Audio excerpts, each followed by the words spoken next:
والسلام علی حبیبہ محمد وآلہ وصحبہ اجمعین۔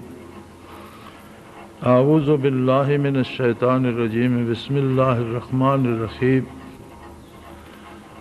والذین یؤمنون بما انزل الیک وما انزل من قبلک وبالآخرۃ هم یوقنون اولئک علی ھدی من ربہم واولئک هم المفلحون۔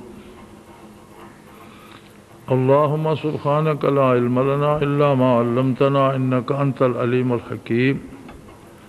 مولایا صلی وسلم دائما ابدا علی حبیبک من زانت بہ الاسر۔ زندگی گزارنے کے دو راستے ہیں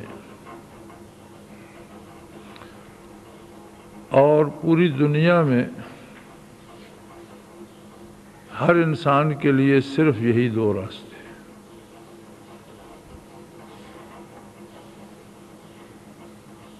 اللہ جل شانہ نے ان لوگوں کا ذکر فرماتے ہوئے جنہیں قرآن کریم سے ہدایت نصیب ہوتی ہے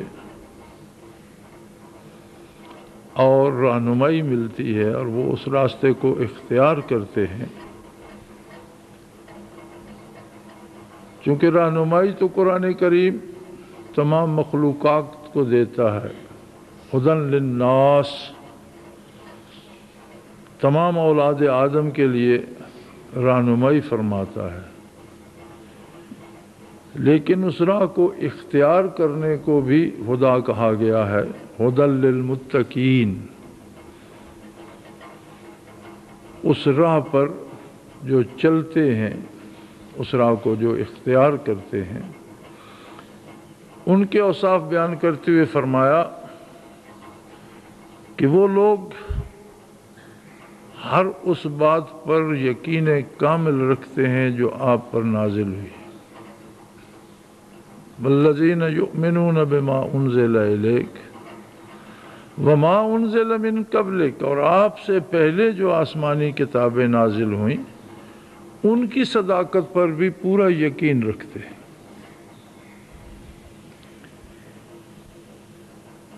جتنی بھی آسمانی کتابیں نازل ہوئیں ان میں دو طرح کی باتیں تھیں، ایک خبر اور ایک احکام۔ خبر آدم علیہ السلام پر جو صحیفے نازل ہوئے وہاں سے لے کر آقا نامدار پر نازل ہونے والے قرآن کریم تک تمام آسمانی کتابوں میں جو خبر دی گئی ہے وہ ایک ہے، اللہ کے بارے، اللہ کی ذات کے بارے، اس کی صفات کے بارے، زندگی اور موت کے بارے، آخرت کے بارے، حشر کے بارے، ثواب و عذاب کے بارے۔ جتنی اطلاع دی گئی ہے وہ تمام کتابوں میں وہی ہے جو آدم علیہ نبینا علیہ الصلوۃ والسلام پر صحیفے نازل ہوئے ان میں تھی، وہی تمام صحائف میں دی گئی، وہی چاروں آسمانی کتابوں میں خبر دی گئی۔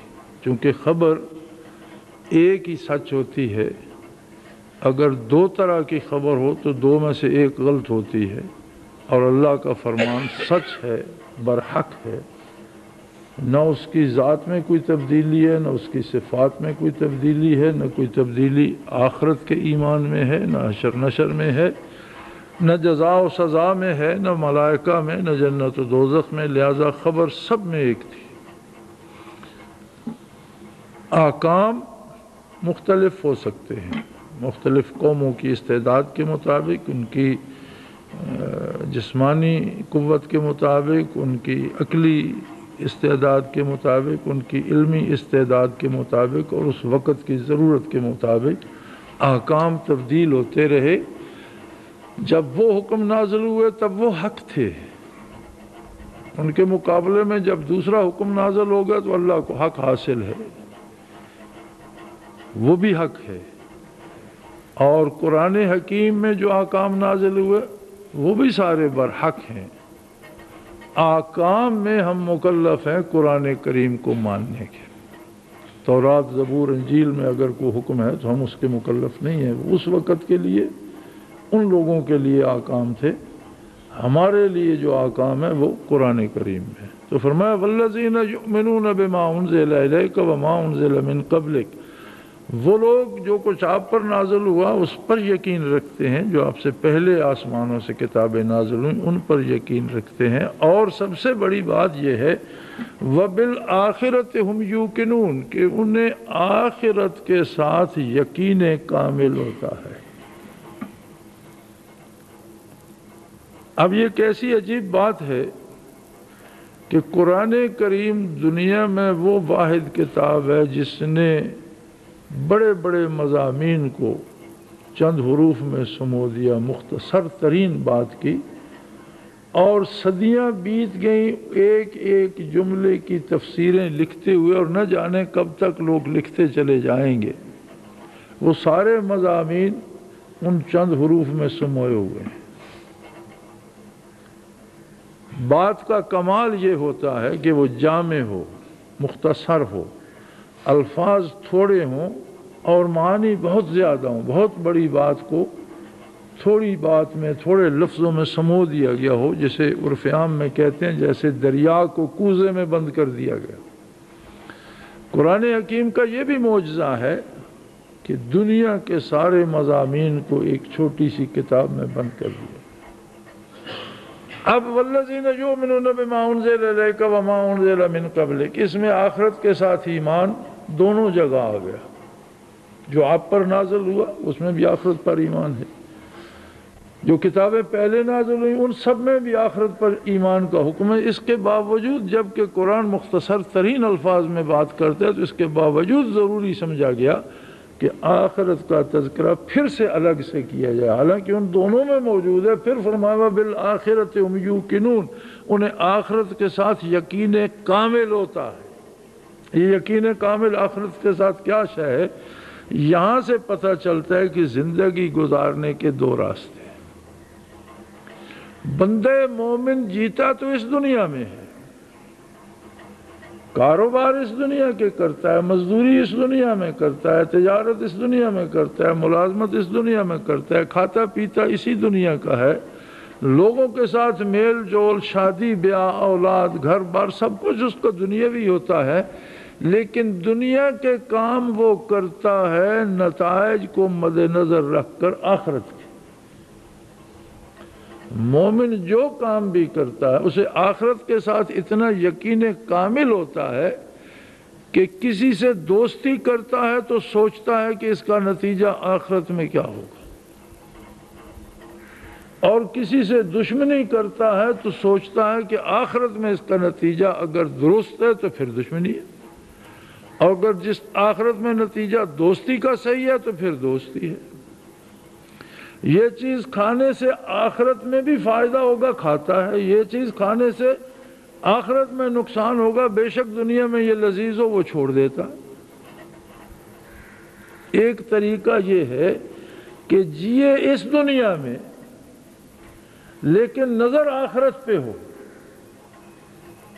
اور اسے یقین ہو کہ مجھے آخرت میں حاضر ہونا ہے، اور یہ سارے دنیا کے کام پیش ہو کر نتیجہ وہاں نکلے گا تو وہاں نتیجہ میرے حق میں آنا چاہیے، درست آنا چاہیے، صحیح آنا چاہیے۔ دوسرا طریقہ زندگی کا یہ ہے کہ مذہب کے نام پر بھی کسی نہ کسی چیز کو، کسی نہ کسی رسم کو اختیار کرتا ہے، اور یہ ایسی ٹھوس حقیقت ہے کہ اللہ کریم نے انسانی مزاج میں ایک ضرورت رکھ دی ہے مذہب کی، اللہ کو ماننے کی، کسی ایسی غیبی طاقت کو ماننے کی جو ہر کام میں اس کی حفاظت کرے، اس کی مدد کرے، اس کی دیکھ بھال کرے۔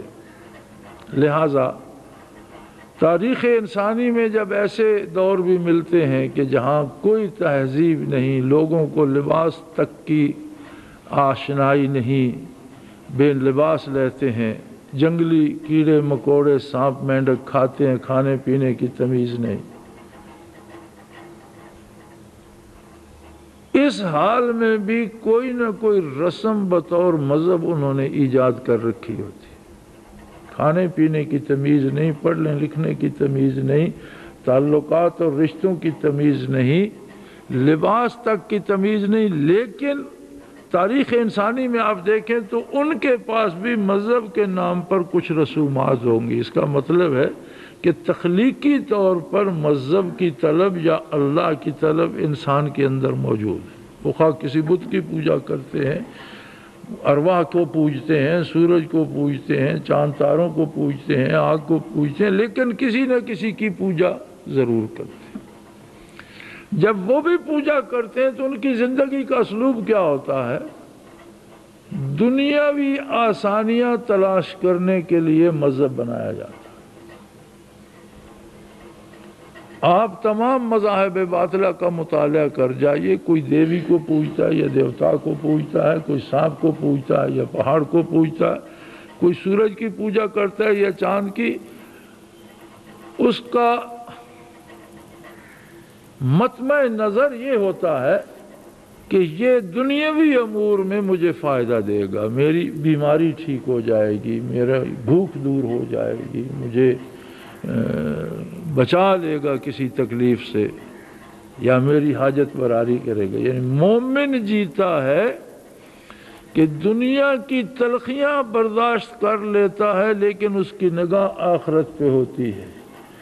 کافر جیتا ہے کہ مذہب کو بھی دنیاوی حاجات کے لیے استعمال کرتا ہے۔ یہ دو طریقے ہیں دنیا میں زندہ رہنے کے، اور ہر انسان ان دو میں سے ایک پر زندہ ہے۔ اسی کو دو نظریے کہا گیا۔ مومن کی زندگی آخرت کے گرد گھومتی ہے۔ جان دینا کتنا مشکل کام ہے، لیکن وہ دیتا ہے۔ کیوں دیتا ہے؟ کہتا ہے یہاں مرنے سے آخرت سدھرے گی، لہذا مجھے یہاں مرنا ہے، یہاں گردن کٹوانی ہے، یہاں جان دینی ہے۔ دنیاوی اعتبار سے تو اس کا جہان ہی ختم ہو گیا۔ جب زندگی گئی سب کچھ گیا، دنیا کی ساری آرام و آسائش گئی، گھر بار گیا، مال و دولت گیا، خیش و اقارب گئے۔ لیکن ایک صحابی رضی اللہ عنہ کے سینے میں نیزہ لگا تو اس نے کہا فزت ورب الکعبہ، رب کعبہ کی قسم میں کامیاب ہو گیا۔ بھی کیسے کامیاب ہو گئے؟ گھر سے باہر ہو، میدان میں ہو، پردیس میں ہو، کسی کو خبر نہیں ہے، اور تم شہید کر دیا گیا۔ تو اس نے کہا کہ اللہ کی رب کعبہ کی قسم میں کامیاب ہوں۔ جس بندے نے نیزہ مارا تھا، یہ جملہ اس کے سینے میں اتر گیا کہ یہ کیا بات ہے کہ سارا جو آدمی ساری زندگی جو کوشش کرتا ہے وہ ہوتی ہے اپنی جان بچانے کے لیے، اپنے بدن کو آرام پہنچانے کے لیے، اپنے لیے عزت شہرت دولت جمع کرنے کے لیے، لیکن جب جان ہی چلی گئی، سب کچھ چلا گیا، تو پھر کامیابی کس بات کی؟ کس بات نے اسے اس بات پہ آمادہ کیا کہ یہ کہتا ہے فزت ورب الکعبہ، رب کعبہ کی قسم میں کامیاب ہو گیا؟ وہ یہ سوال دل میں لیے ہوئے مدینہ منورہ آیا، کیونکہ صحابہ کی یہ جماعت دھوکے سے قتل کی گئی تھی۔ جب صحابہ کرام نے دیکھا تو بارگاہ نبوی میں حاضر ہوئے اور اجازت چاہی کہ وہ جو قاتل تھے آپ کے خدام کے، ان میں سے ایک آ رہا ہے، اجازت ہو تو اسے شہر میں داخلے سے پہلے ہی اس کا سر قلم کر دیا جائے۔ آپ نے فرمایا جب وہ آ رہا ہے تو اس کے آنے کا کوئی مقصد بھی ہوگا، اسے میرے پاس آنا ہے۔ وہ حاضر ہوا تو اس نے کہا میں نے بہت ظلم کیا، میں نے بڑی زیادتی کی، آپ کے صحابہ کبار کو میں نے دھوکے سے ہم نے بلایا اور ہم نے قتل کیا، ان قاتلوں میں میں بھی ہوں، آپ جو سزا چاہیں مجھے دیں، لیکن میری ایک سوال کا، ایک بات کا جواب مجھے عطا فرما دیجئے، پھر جو سزا آپ چاہیں لیں۔ یہ کون سی نظر ہے، یہ کون سا نظریہ ہے کہ بندے کے سینے میں نیزہ لگا، پشت سے نکل گیا اور اس کے منہ سے صرف ایک جملہ نکلا اور وہ کہتا ہے رب کعبہ کی قسم میں کامیاب ہو گیا۔ آپ صلی اللہ علیہ وسلم نے جب اسے بتایا کہ یہ دنیاوی زندگی فانی عارضی ہے، کیا تم نے دیکھا نہیں تم سے پہلے کتنی دنیا تھی اور گزر گئی؟ کیا مر کر شاہ و گدا زیر زمین ہی چلے جاتے؟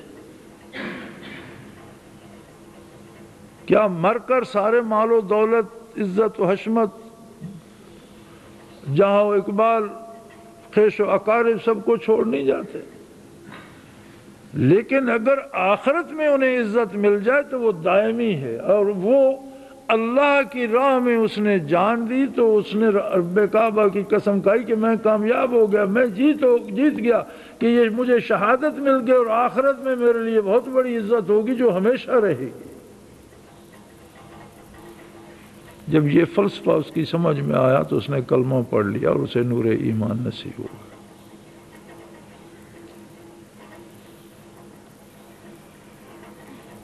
ہماری حالت یہ ہے کہ اگر ہم اپنا تجزیہ کریں،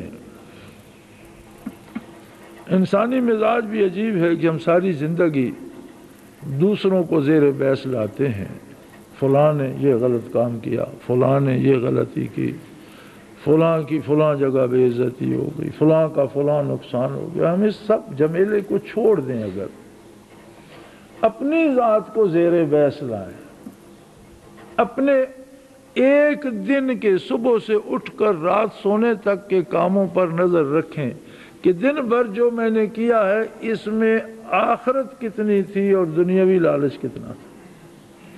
کہاں کہاں میں نے دنیا کے لالچ میں آخرت کھو دی کہ جو ہوگا دیکھا جائے گا، یہ کھانا چاہیے۔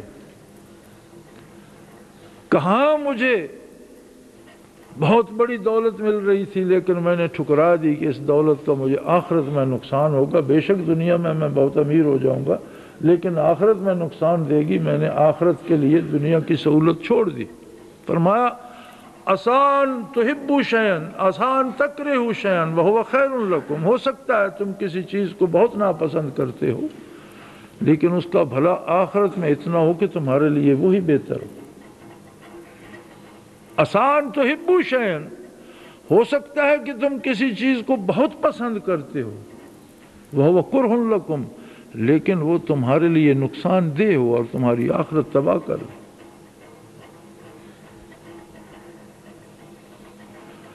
کتنا شوق ہے لوگوں کو اقتدار میں رہنے کا، حکومت حاصل کرنے کا، اسمبلیوں میں جانے کا، وزارتیں لینے کا، لیکن اگر یہ یقین ہو جائے کہ میرے گلے جو ذمہ داری پڑے گی اس کے ساتھ جتنے لوگوں کے حقوق وابستہ ہوں گے، اگر ان میں کوتاہی ہوئی تو جواب طلبی میری ہوگی آخرت میں، تو لوگ پکڑ کر لانے پڑیں اور لوگ بھاگیں اقتدار سے اور قوم کو ڈھونڈنا پڑے کہ کس کو پکڑ کر آگے لائیں۔ یہی فلسفہ نبی کریم صلی اللہ علیہ وسلم نے ارشاد فرمایا کہ جسے اقتدار کی طلب ہو، جو اقتدار کا خواہش مند ہو، اسے کوئی عہدہ نہ دیا جائے، اس لیے کہ اس کی نظر دنیا پر ہوگی اور وہ دنیاوی جاہ و جلال چاہتا ہوگا اور وہ دیانتداری سے کام نہیں کرے گا۔ ان لوگوں کو فرمایا عہدے دو جو عہدوں سے بھاگتے ہیں، جان چھڑاتے ہیں، اس لیے کہ انہیں آخرت کا یقین ہے اور وہ دوسروں کی ذمہ داری اپنے سر نہیں لینا چاہتے، لیکن اگر ان کے سر پڑ گئی تو پھر وہ ذمہ داری پوری کرنے کی کوشش کریں گے۔ اسلام میں جو طریقہ کار آپ صلی اللہ علیہ وسلم نے بتایا وہ یہ ہے کہ جسے اقتدار کی طلب ہو اسے اقتدار نہ دیا جائے۔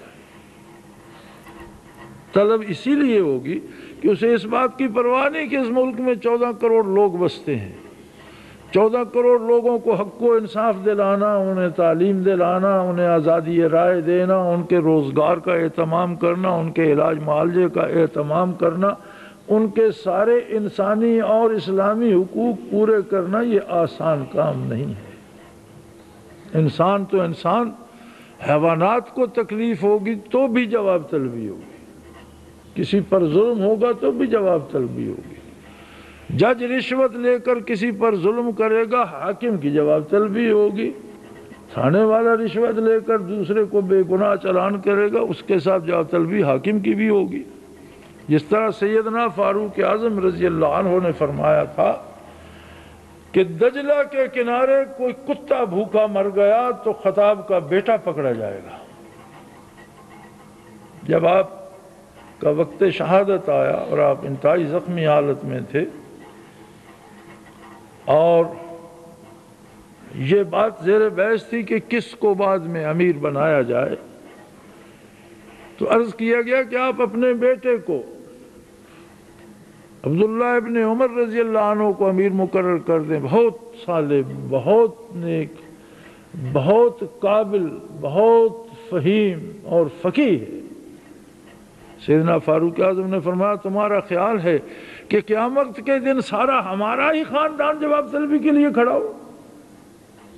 تم لوگ خود آگے کیوں نہیں ہوتے؟ تم یہ چاہتے ہو کہ قیامت کو جب بات ہو، یہ ہوتا ہے آخرت کا یقین کہ قیامت کو جب حساب ہو تو سارا میرا ہی خاندان کھڑا ہو، میں ایک کافی نہیں ہوں۔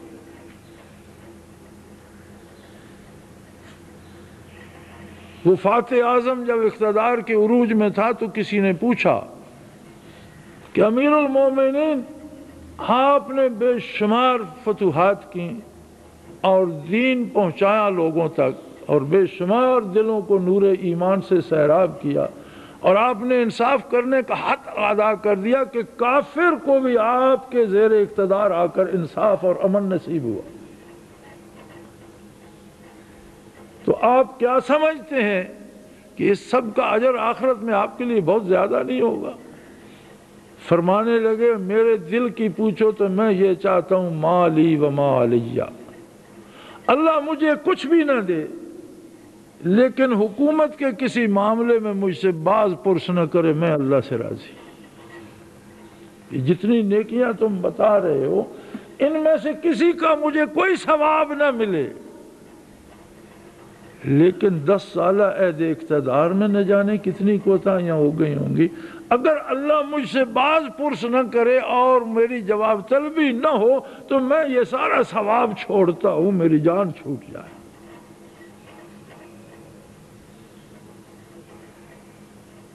یہ طرز حیات ہے اسلامی زندگی کا۔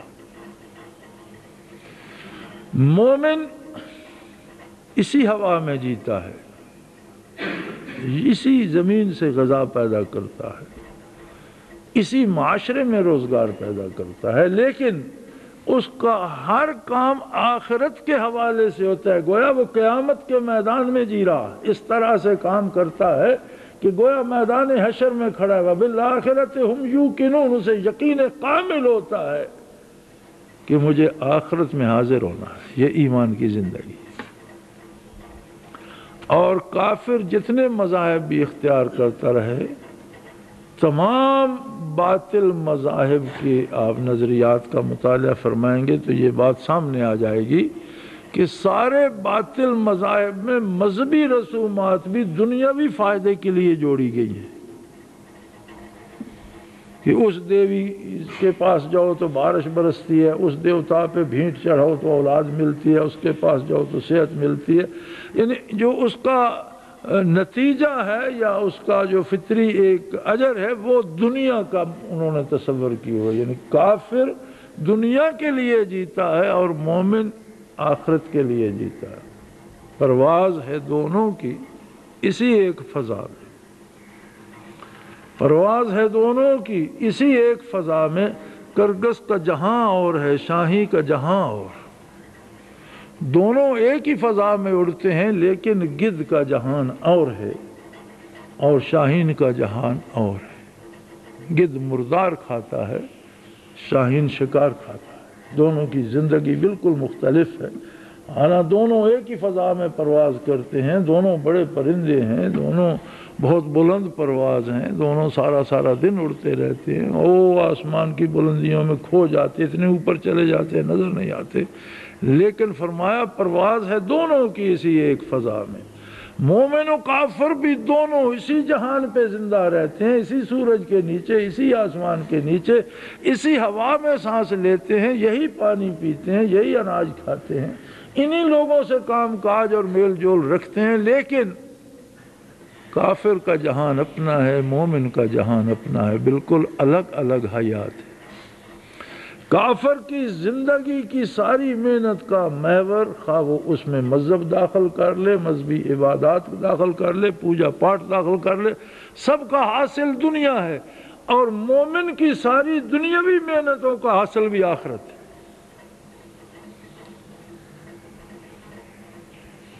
اور یاد رکھیں یہ جو فلسفہ عبادت ہے اور جس کو اب ہمارے دوستوں نے، علماء کرام نے، ہمارے عہد کے مولوی نے بدل کر رکھ دیا ہے کہ عبادت آخرت کے لیے کی جاتی ہے، یہ تصور سراسر غلط ہے۔ آخرت کے لیے عبادت نہیں، آخرت کے لیے عمل کیا جاتا ہے۔ عبادت توفیق عمل ارزاں کرتی ہے، عبادت دل کو صاف کرتی ہے، عبادت اللہ سے رشتہ استوار کرتی ہے، عبادت آخرت کے یقین کو کامل کرتی ہے اور مدد کرتی ہے برائی سے بچنے میں اور نیکی کرنے میں۔ قرآن نے یہی نظریہ دیا ہے، ان الصلاۃ تنہی عن الفحشاء والمنکر، کہ بے شک اللہ کی عبادت برائی سے، بے حیائی سے روک دیتی ہے۔ آخرت عبادت کا بدلہ نہیں ہے، آخرت عبادت کا اجر نہیں ہے، عبادت کا اجر کردار ہے دنیا میں، اور اس کردار کا اجر آخرت ہے، اجر آخرت ہے۔ عبادت کا اجر آخرت کردار کے حوالے سے بنتی ہے، براہ راست نہیں۔ ایک بندہ نمازیں پڑھتا رہے، حرام کھاتا رہے، ایک بندہ حج کرتا رہے، حرام کھاتا رہے، چوری کرتا رہے، ڈاکہ کرتا رہے، برائی کرتا رہے، وہ عبادت اسے کیا نفع دے گی آخرت؟ نبی کریم صلی اللہ علیہ وسلم کا ارشاد ہے کہ ایک آدمی آئے گا، بہت دور دراز سے چل کر آئے گا، بیت اللہ شریف پہنچے گا اور اس کے کپڑے پھٹ چکے ہوں گے اور سفر کی گرد ان پر پڑی ہوگی، بال پریشان ہوں گے، چل چل کر پیدل جوتے ٹوٹ چکے ہوں گے، اور بڑے درد سے پکارے گا لبیک اللہم لبیک، اے اللہ میں تیری بارگاہ میں حاضر ہوں، لیکن اس کی لبیک کا جواب نہیں دیا جائے۔ عرض کی یا رسول اللہ کیوں؟ فرمایا اس لیے کہ اس کا لباس حرام کا ہوگا، اس کا کھانا حرام ہوگا، اس کے پیٹ میں حرام ہوگا، اللہ کو اس کی ضرورت نہیں ہے کہ وہ بیت اللہ میں آئے۔ یعنی کسی بھی عبادت کے لیے آپ فرماتے ہیں گوشت کا وہ ٹکڑا نبت من السحت النار اولی بہ او کما قال رسول اللہ صلی اللہ علیہ وسلم، بدن پر جو گوشت چڑھتا ہے اس کا جو ٹکڑا حرام سے بنے گا، اگر بندے کی نجات ہو گئی، اس میں ایمان ہوا، تو بھی وہ گوشت جہنم میں جلایا جائے گا، حرام کا گوشت جنت میں نہیں جائے گا، وہ بدن جہنم میں جلایا جائے گا، اللہ اسے نیا گوشت جنت میں جانے کے لیے دیں گے۔ اب وہ گوشت کتنا عرصہ جہنم میں جلے گا اور کس تکلیف سے جلے گا، یہ اللہ ہی جانے گا۔ نبت من السحت، گوشت کا وہ ٹکڑا جو حرام روزی سے بنا، حرام کھایا اور وہ خون بنا، خون سے گوشت بنا، ہڈیاں بنی، جسم بنا، فرمایا حرام کا کوئی ذرہ جنت میں نہیں جائے گا۔ ہو سکتا ہے اس آدمی کا ایمان کامل و غلطی سے حرام کھا گیا، اب اس کی نجات بھی ہو گئی، لیکن جو حرام جسم پر ہے اس کو جلانے کے لیے اسے دوزخ کی بھٹی میں جھونکا جائے گا۔ جس طرح سونے میں کھوٹ مل جائے تو سونار اسے بھٹی میں ڈال دیتا ہے، تیزاب میں ڈال دیتا ہے، تیزاب میں ڈال کر بھٹی میں چڑھاتا ہے، وہ چرخ کھاتا ہے، میل جل جاتا ہے اور خالص سونا پھر نکھر کر الگ ہو جاتا ہے۔ اسی طرح انسانوں کو بھی پھر بھٹی چڑھایا جائے گا۔ اگر جسم میں حرام گوشت ہے، حرام کا خون ہے، سود کا خون ہے، چوری کا خون ہے، ڈاکے کا خون ہے، پرائے مال کا گوشت ہے، اسے بھٹی چڑھنا پڑے گا۔ اور ہمارا عالم یہ ہے کہ نماز کے وقت ہم آخرت پہ یقین کر لیتے ہیں، روزی کے وقت دنیا کو مقدم رکھ لیتے ہیں، یعنی ہم کچھ لمحے ایمان کے ساتھ گزار لیتے ہیں، کچھ لمحے کافرانہ حرکات کے ساتھ۔ ضروری نہیں کہ بندہ کافر ہو جائے، اللہ بچائے کفر سے، سب کو پناہ دے، لیکن بعض کام ایسے ہوتے ہیں جو مسلمان ہوتے ہوئے بھی ہم کرتے ہیں، حالانکہ وہ کام کافروں کے ہوتے ہیں، مومن کو نہیں کرنے چاہیے۔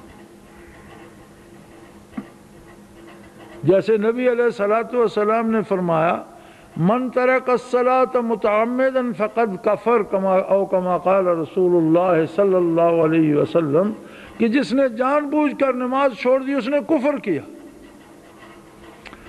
اب فقہائے احناف فرماتے ہیں کہ نماز چھوڑنا کفر نہیں ہے، فسق ہے، گناہ ہے۔ تو پھر اس حدیث کا کیا مفہوم ہوا؟ فرماتے ہیں آپ صلی اللہ علیہ وسلم کا مقصد یہ ہے کہ جس نے جان بوجھ کر بغیر عذر شرعی کے نماز چھوڑ دی اس نے ایسا کام کیا جیسا کام کافر کرتے ہیں۔ چونکہ ایک جگہ حضور علیہ السلام کا ارشاد ہے کہ مومن اور کافر میں نماز کا یا عبادت کا فرق ہے، کہ کافر کا عقیدہ صحیح نہیں، وہ عبادت نہیں کرتا، مومن کا عقیدہ درست ہے، وہ عبادت کرتا ہے۔ یہ فرق ہے مومن اور کافر۔ اور یہی بات میری بات کی تائید کر رہی ہے جو میں عرض کر رہا ہوں کہ دو نظریے ہیں، دو نقطۂ نظر ہیں زندگی گزارنے کے۔ ایک نقطۂ نظر ہے کہ جو کام میں کرنے چلا ہوں اس کا نتیجہ روز حشر کیا ہوگا، یہ مسلمانی ہے۔ ایک نقطۂ نظر ہے کہ دیکھا جائے گا آخرت جو ہوگی ہوگی، آج مجھے کیا مل رہا ہے جہاں سے مل رہا ہے وہ لے لوں، یہ نظریہ کفر کا ہے۔ یعنی کافر اس طرح جیتا ہے کہ وہ دنیاوی فائدے حاصل کرتا ہے اور عجیب عجیب رسومات بناتے ہیں۔ اب اسلام ایثار کا سبق دیتا ہے، دوسرے کی تکلیف دور کرنے کا سبق دیتا ہے اور اس کا اتنا اجر بتاتا ہے۔ فرمایا کسی نے راستہ چلتے ہوئے راستے میں سے کانٹا ہٹا دیا، پاؤں مار کر الگ کر دیا، کوئی پتھر ہٹا دیا، تو ہو سکتا ہے اللہ اسی پر اس کی نجات کر دے کہ اس نے دوسروں کی بھلائی کے لیے کیا۔ لیکن کفر کیا ہے؟ میں دبئی میں تھا تو میرے ساتھ جو ڈرائیور تھا، جس کی گاڑی مالک نے، جس نے دوست نے مجھے گاڑی دی تھی، اس کا ڈرائیور ہندو تھا۔ ایک دن کہیں جانا تھا تو وہ ذرا دیر سے آیا، تو میں نے پوچھا جانا تھا آپ کو؟ میں نے بتایا، وہ کہنے لگا جی ہماری آج ایک بہت بڑی مقدس رسم تھی، سال میں ایک دن یہ ہوتی ہے، تو وہ اس میں تھوڑی سی دیر لگ گئی تو میں حاضر ہوں، اب فارغ ہوں، چلتا ہوں۔ میں نے کہا کیا کرتے ہو؟ کہنے لگا جی یہ تاریخ جب آتی ہے اس مہینے کی تو ہم اپنے گھر میں ایک آٹے کا چھوٹا سا پیڑا بناتے ہیں اور اس کچھ منتر ونتر پڑھتے ہیں اور یہ سوچتے ہیں کہ جتنی بیماریاں، جتنی تکلیفیں ہمیں یا گھر والوں کے ہیں وہ ساری اس میں بند کر دی گئی۔ پھر اسے ہم لوگوں کی نظر بچا کر کہیں راستے میں پھینک دیتے ہیں اور ہمارا عقیدہ یہ ہے کہ جس کا پاؤں اس پر پڑتا ہے وہ ساری بیماریاں اسے چمٹ جاتی۔ میں نے کہا تم تو اپنی سوچتے ہو کہ تم تو پھینکے تو سارے ہندو اسی طرح پھینکتے ہوں گے، کسی پر تمہارا پاؤں بھی پڑے گا۔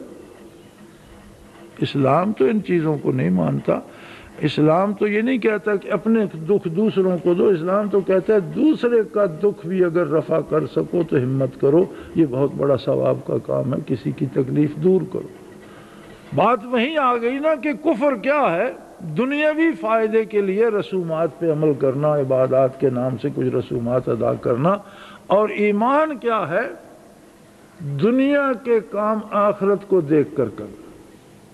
وَبِالْآخِرَةِ هُمْ يُوقِنُونَ، آخرت پر یقین کامل رکھتے۔ تو میرے بھائی دنیاوی زندگی کا کوئی بھروسہ نہیں ہے۔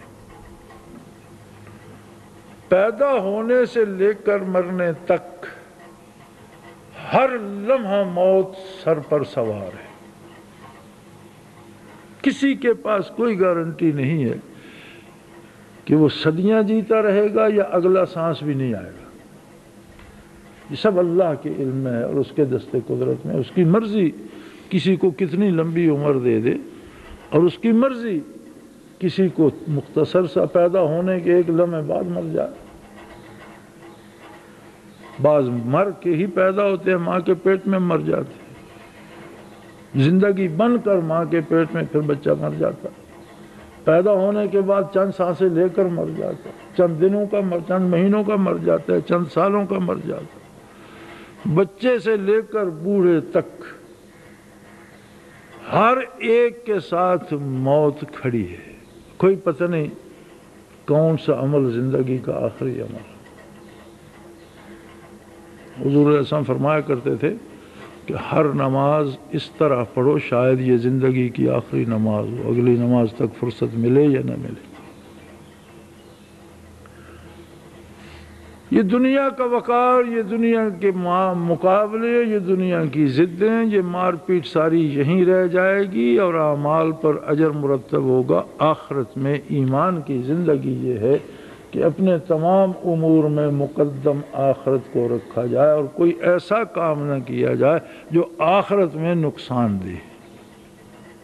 اللہ کریم ہمیں اس کا شعور بھی دے، ہم سے جو گناہ ہوئے ہیں وہ معاف فرمائے اور ہمیں نیکی پر کاربند ہونے کی توفیق عطا فرمائے۔ وآخر دعوانا الحمدللہ رب العالمین۔